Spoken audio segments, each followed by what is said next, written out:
Gutom na sila. Mawalin na natin in next week. Itong 17 na to. Tama, may kulungan na. Kumakain na sila.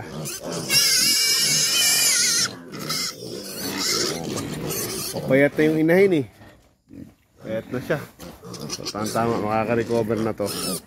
So dito ko na muna sila kukulungin. Aalisin ko yung dalawang inahin. Pagaligawan.